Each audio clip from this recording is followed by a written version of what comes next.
La réactivité, quand on a la perception que l'autre est en train de se comporter d'une façon non aimante envers nous, est certainement un des automatismes plus ancrés chez les êtres humains, et c'est même une des pièges de la relation à soi aussi, et la relation à l'autre. La réactivité, donc l'envie d'attaquer en retour ou d'agir de sorte à que la source de l'aperçu mal-être change de comportement, qui parfois prend la forme dans le cas d'une extrême adaptabilité ou disponibilité à outrance, ou alors la forme de s'excuser pour des choses pour lesquelles on n'aurait pas à s'excuser, un petit élan de sauveur. Tout cela est de la réactivité.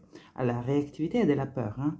Et en fait, on a tout le temps que ce choix entre peur et amour, il n'y a rien d'autre. Et la réactivité est de la peur. Et la peur de ressentir est le résultat de cette indisponibilité à ressentir par un comportement, soit-il une attaque, une fuite, s'excuser.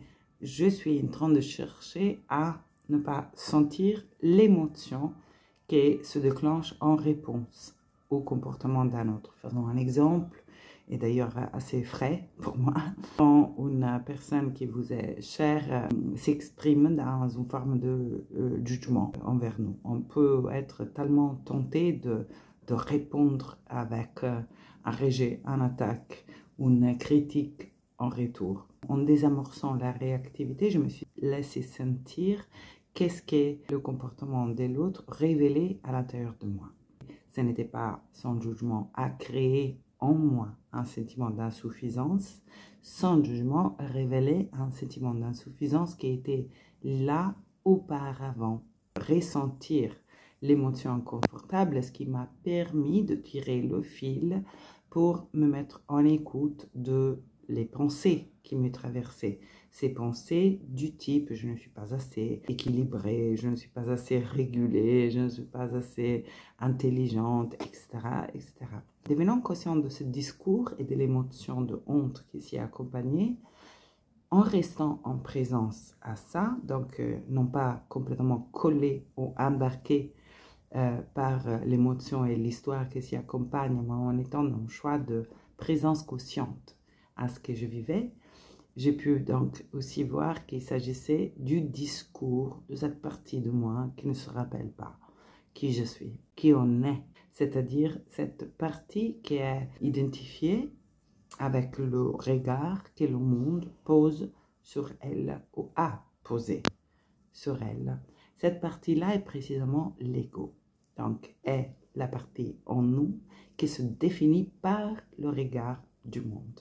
Est-ce que c'est tout ce que nous sommes? Non.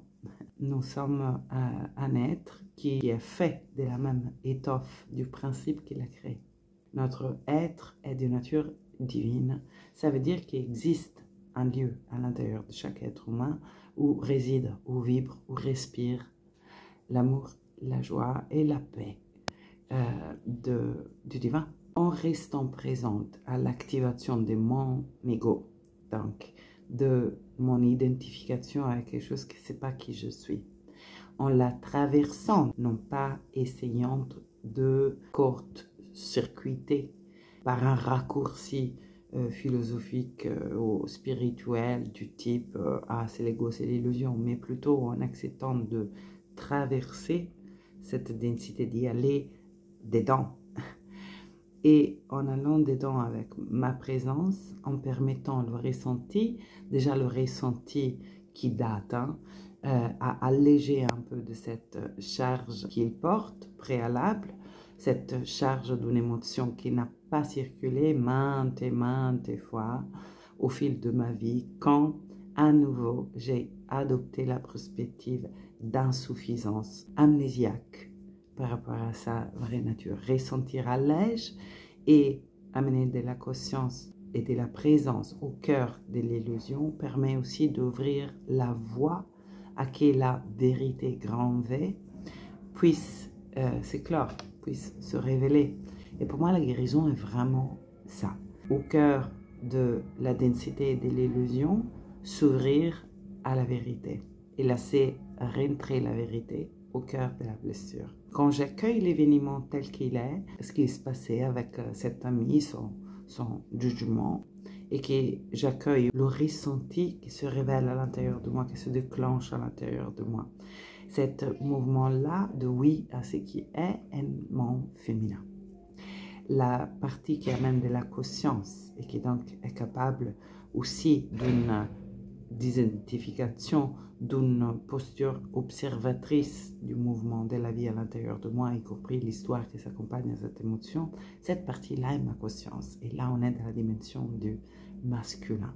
L'ouverture à la vérité de mon être est à nouveau le féminin. Et de là peut surgir une action ou une non-action. Ça pourrait être une réponse différente de ce qui aurait été la réponse de la peur à la situation et à l'autre, et on est à nouveau dans le masculin.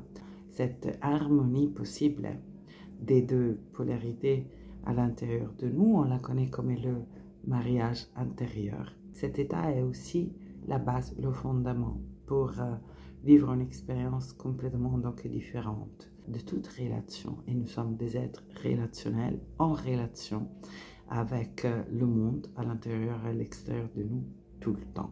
On va avoir davantage ça demain dans la cérémonie d'union avec cacao et tabac, deux plantes, l'une à l'esprit féminin et l'autre à l'esprit masculin, qui nous accompagnent dans cet cheminement de harmonisation de ce couple à l'intérieur, à l'origine de toutes les autres relations. Et on ira plus loin dans cette exploration de l'alchimie par l'amour, donc la traversée des blessures à l'amour grand A ou à la vérité.